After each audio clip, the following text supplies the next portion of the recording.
Chapter 415 to 417. Kill her Yagura. Suijin ordered the controlled Yagura.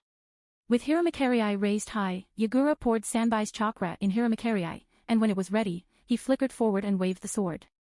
Slash. Everyone looked with horror as Yagura waved Hiramakarei, and subconsciously closed their eyes. Nobody wanted to see the scene of Terumi Mei being beheaded by the Mizukage himself. Sanbai's chakra in the Hiramakarei increased the sharpness of the sword, the dense and pure chakra further extended outward, making the reach of the sword much farther than the base reach. And with this extended sword, Yagura lopped off the head along with the upper torso of his target. Puff. The sound of blood spurting was heard. Plop. Plop. The upper and lower parts of the body fell to the ground lifelessly. POV Terumi Mei. Slash. That's it, this is how I die. I couldn't accomplish anything. Mei thought sadly as she heard the sound of a sword slash and wind brushing past her cheeks. Puff. But the expected pain did not come, and all she could think was, Mizukage-sama is so skilled with the way of the sword that he finished me off without even making me realize it. Plop. Mei collapsed to the ground but frowned because she could still feel her body working perfectly except for the fact that her chakra was sealed, but still, her hands and legs were functioning properly. Something's wrong. Why do I feel that I am still not dead? Confused, Mei opened her eyes only to see Suijin's body lying on the ground. Ha! Mei muttered in confusion, then looked at the Mizukage who had just sliced off Suijin's body, and thought, did Mizukage-sama regain himself? POV change. Hey, what do you think you are doing, Yagura? Are you blind? I am not the girl you were supposed to kill. Suijin, whose body was currently divided into two parts, shouted toward Yagura in anger. Yagura looked at Suijin coldly and was annoyed at the fact that despite his body having been cut into two pieces, he wasn't dead yet. As I thought, you also use the abilities of the Hozuki clan, don't you? I was skeptical when I pierced your heart with my club and you still survived, but I am certain now. You are able to liquefy your body, which means normal weapons are pretty much useless to you, huh? Yagura said while trying to analyze how to kill Suijin. Mei looked at Suijin with an incredulous expression, even the abilities of the Hozuki clan. This guy. Suijin asked with a frown, hey hello. I asked you a question. You are supposed to be my puppet, how come you are able to defy me? Yagura snorted, that's none of your concern. Suijin said, actually it is. This is my jutsu, and I know how it works. How are you able to defy me, when you shouldn't even be able to maintain a thinking process? Even Sanbai shouldn't be able to help you in this. Alright, since you are going to die anyway, then I don't mind sharing this information with you. It's not going to change anything anyway. People learn from experience, and the experience I have gained in the past year has made me attain complete control over my subconscious plane, and I have also taken additional precautions that would protect me against people like you. Therefore, such types of mental attacks won't work on me. Yagura said coldly and prepared to kill Suijin. After a while of silence, Suijin said, is that so? I think I understand now. I might have underestimated you because you were once controlled by the Akatsuki. I think I will be more careful from here on. After a pause, Suijin chuckled, but you are making the same mistake that I did. What makes you think that you can kill me when all you have managed to do up to now has been useless? As soon as Suijin finished speaking, the water from the surroundings gathered and took the form of Suijin, completely unharmed, as if Mizukage's attack on him did not do any damage. Mastering hydrification jutsu in the short time of only a week was really tough, but I was able to do so because of my extreme mastery over water chakra nature. In fact, I even managed to combine it with my ice release. Thought Suijin as he prepared to fight the Mizukage with all his strength. His objective may have just been to put up a show that would make everyone here believe that Yagura is the only suitable candidate to remain as the Mizukage, but Suijin also wants to see Yagura's full strength, and fight against that full strength with everything he has for the greater body and soul fusion of the Suijin clone, and to test just how much he has grown. Slash. Slash. Yagura, who was standing in front of Mei, waved Hiramakarei to cut off the ice cuffs on her hands and legs, and said to her, now your chakra should no longer be sealed. Mei covered her body in her chakra as a verification, and nodded, yes Mizukage-sama, I am able to use my chakra. Yagura nodded, and said, good, now, I want you to lead the others with you to some distance away. I have a feeling that the fight from here on out will be quite devastating, so you might want to take some cover for protection. Mei immediately said, but Mizukage-sama, I want to help. Suijin also uses Hozuki clan's hydrification jutsu, so against this jutsu, my lightning release, lava release, and boil release should work to our advantage. Yagura shook his head, maybe, but the battle from here on out will most definitely reach the standards you are not yet ready for, so, just this once stand back and let me, your Kage, protect you. Let me be the Mizukage who will protect his shinobi.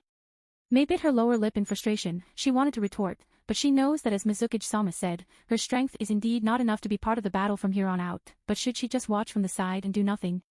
Yagura seemed to have noticed Mei's worry and said while patting her head, "Do not worry, as the Mizukage I give you my word that nothing will happen to me.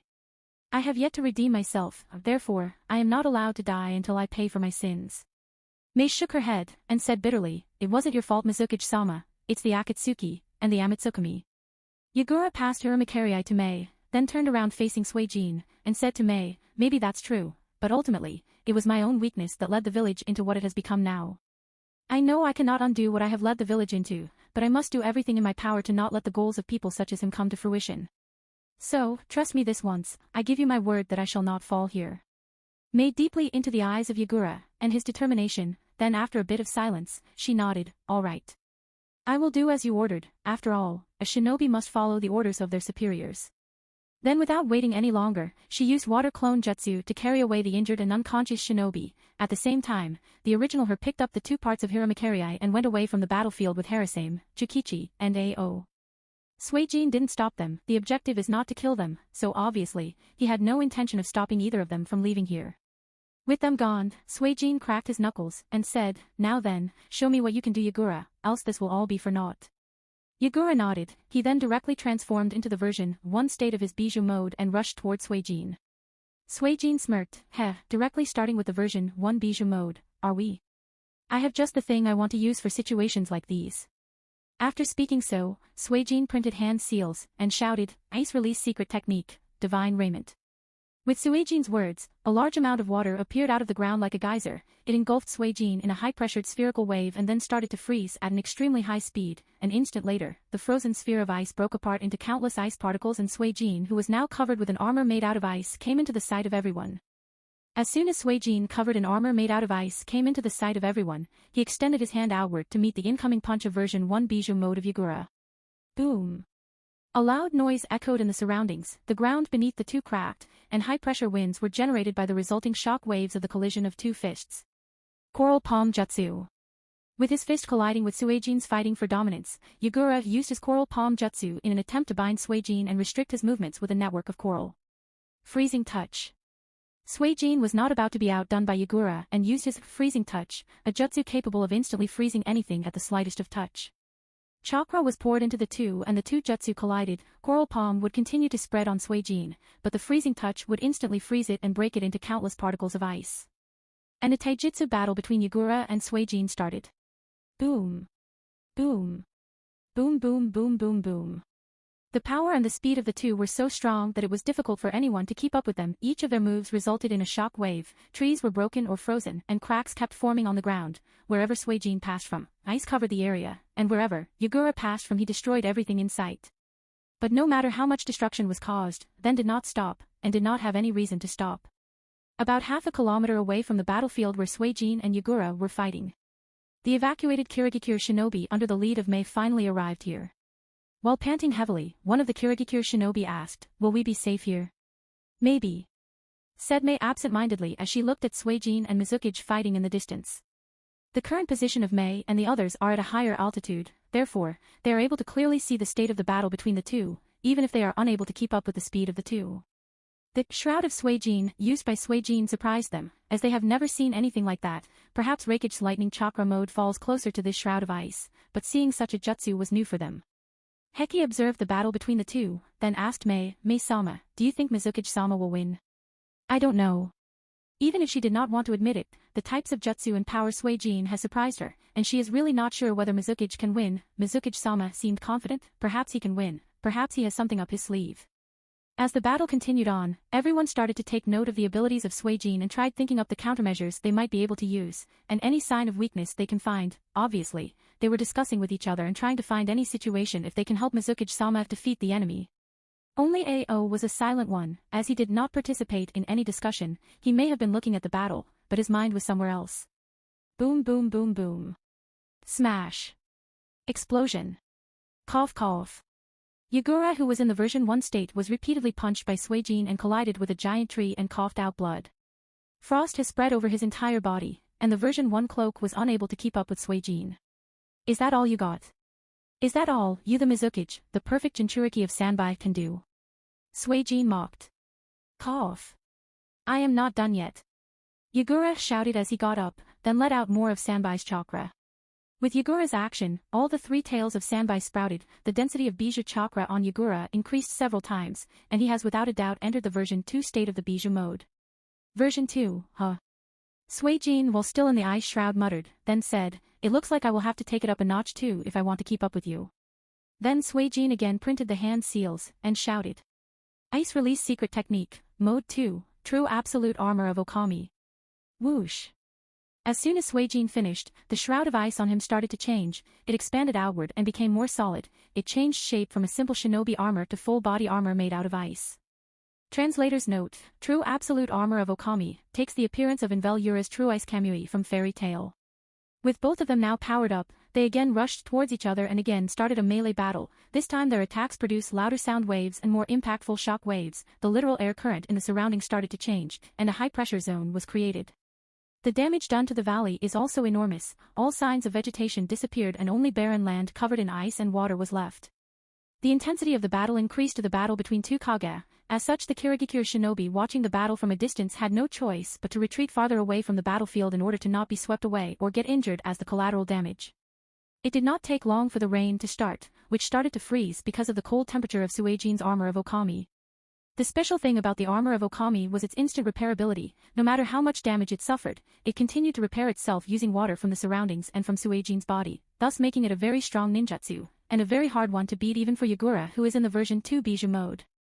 But Yagura wasn't to be outdone either. In the version 2 state, the increase in strength and speed was much more than previously, as such he was easily capable of keeping up with, and sometimes even overwhelming Suijin. The freezing touch at this moment wasn't much effective as the high temperature produced by the chakra mode melted all the ice around him. And given that both of them are already powerful shinobi even in their base state, so the increase in strength by ice armor and chakra mode increased their strength to a very high level. Boom. Boom. Boom. Boom. After a while of testing each other, Yagura crouched down and opened his mouth. The moment he did so, red and blue bubbles started to form around him and then merged together into the shape of a purple chakra ball started above his mouth. After a while of testing each other, Yagura crouched down and opened his mouth. The moment he did so, red and blue bubbles of chakra started to form around him and then merged together into the shape of a purple chakra ball above his mouth. As the size of the purple chakra ball continued to increase from the size of a tennis ball to that of a basketball and finally to the size of a giant boulder with a diameter of over a meter, it crushed the ground beneath Yagura because of the sheer weight due to the high-density chakra it contained. When Yagura was satisfied with the amount of chakra it contained, Yagura bent forward and fired it in the direction of Suijin. Bijudama. A Bijudama is one of the most terrifying jutsu a Bijou has in his arsenal, and a Jinchuriki can also use this jutsu. It is made up of positive blue chakra and negative red chakra in an 8:2 ratio. When fired, it moves at an extremely fast speed and is capable of destroying mountains. And at this moment, this very symbol of calamity was coming towards Suijin with the intention of killing him. But Suijin was not panicked at all. Bijudama. Ha, I have just the right thing for this. Suijin smirked and got ready to counter it. Countering a Bijudama is not so easy. The Bijudama used by Yagura may not be at the full power that Sanbai is capable of when completely liberated, but it nonetheless bears extreme power. However, Suijin has created a jutsu that is perfectly capable of countering this weakened version of Bijudama, and Suijin is more than confident in this S-class jutsu of his. With this intention, Suijin printed the hand seals. Snake, dog, boar, dragon, mirrored ram, dog, monkey, horse, ram, tiger, hare, snake, clap. Then clapped both of his hands together, all while gathering enough chakra that he needs to use for this jutsu. Under Suijin's control, a very large amount of water from the surroundings as well as from his own chakra reserves was drawn, resulting in the manifestation of a colossal, oceanic dragon deity with an abysmal and fearful maw. The colossal water dragon, which is almost as big as that of the giant snake summon Mando, was launched towards the incoming Bijudama at nonsensical speed. Water Release Secret Technique, Roaring Great Dragon God of the Seven Seas, Mizuchi. Translator's note, for reference to the appearance of this jutsu, check out Noel Silva's Magic, see Dragon's Roar from the Black Clover series. The moment Suijin's colossal water dragon god, Mizuchi, reached near the incoming Bijudama, it did something unexpected. It actually completely swallowed down the Bijudama, which shocked all the spectators, but that wasn't the end. It then started to absorb the chakra from the swallowed Bijudama as it continued to move forward. The chakra of the Bijudama that was supposed to have exploded resulting in the destruction of the entire valley was absorbed by the colossal water dragon and used as a fuel to increase its size from the colossal dragon size of 150 meters to grow bigger and bigger, and all the more powerful, reaching up to the size of the Manda too. Roar. The colossal water dragon let out a loud roar and rushed at Yagura. His intention was to swallow down Yagura as a whole too. That's bad. I cannot counter it in this form, muttered Yagura, because he knew that in the version 2 Bijou mode, he will not be able to resist that dragon. It's too powerful, and the torrent of water pressure will tear him apart. Now then, show me Yagura, what will you do? Nothing except for liberating the sandby sealed inside of you will work, and you have no other options. If you were to dodge, then the attack will hit the Kirigikure shinobi behind you, but if you don't, then you will die. So, show me how you will counter it. I want to see whether you truly have complete control over Sandbai as Killer Bee of Kumogakure has over Hachibi, or is it just false information? Suijin said as he watched the great dragon god rush towards Yagura. Yagura did not reply to Suijin's words, he just put back the version 2 cloak. The Sandbai's chakra on him disappeared. As a result, Yagura was back to his base form. This action of Yagura made the Kirigikure shinobi frown. They couldn't figure out what exactly Mizuki's intended to do. They can only hope that he can resist that terrifying water ninjutsu. And just when everyone thought that the attack would hit, Yagura shouted out loud, Isabu. Roar.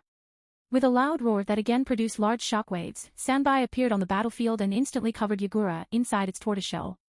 It needed not to be informed of what exactly was going on, as Isabu has been completely aware of the battle going on between Yagura and Suijin. As such, the moment it appeared, it instantly rolled itself into a ball and moved at high speed in the direction of the water dragon. Shadow stroke. The rolling Isabu bulldozed the incoming colossal water dragon, and a battle for dominance between them started. Boom. Looking at the destroyed water dragon, Mei and the others who were observing the battle from a distance sighed with a relieved breath.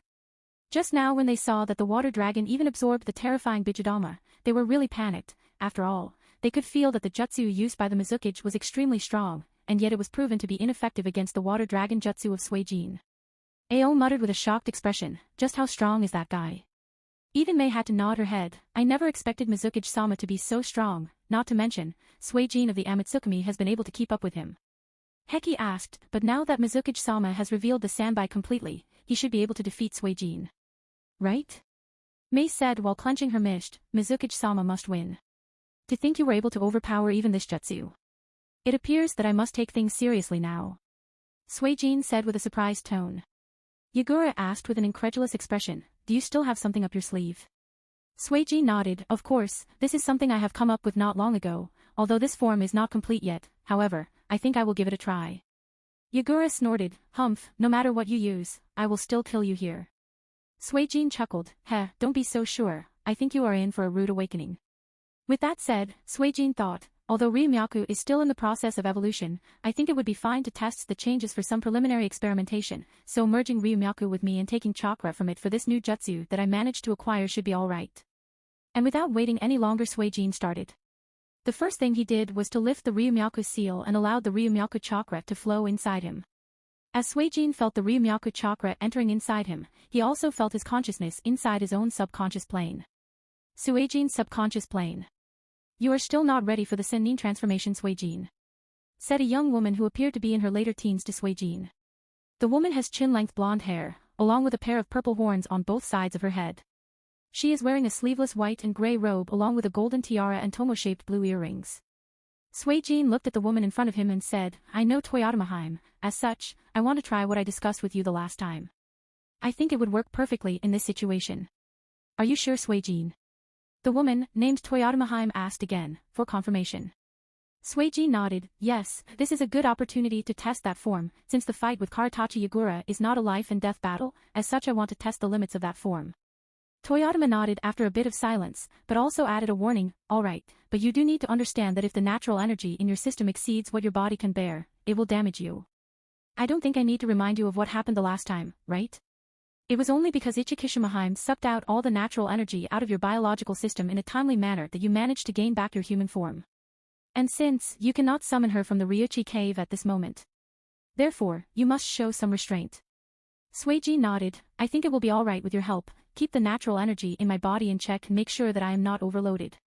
Toyotama nodded, alright, I was created for this purpose, I shall make sure that natural energy in your system does not exceed what you cannot handle. Suijin nodded, very good. Toyotama asked, by the way, which form do you want to use? Suijin removed his mask, and said with a smirk, Kurokami. Toyotama nodded and without any more questions, she started to prepare for Kurokami to appear in the shinobi world, all while Suijin thought to himself about why he created Toyotamahime. Toyotamahime is an existence created by Kuroto as a consciousness for the Ryumyaku. Toyotama's appearance is actually that of Samui of Kumogakure along with several other dragon characteristics. The reason for this similar appearance is also very simple, it is because Kuroto created her from the soul of Samui he extracted from her body.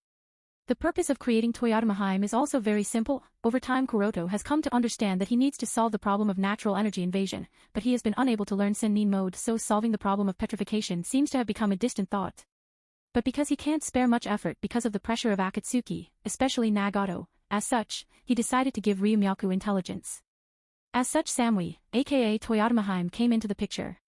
But even if Kuroto created her to solve this issue, there was still a problem, and that was the fact that Samui did not have any knowledge of natural energy or senjutsu while she was alive, and that's where Ichikishimahime came into the picture.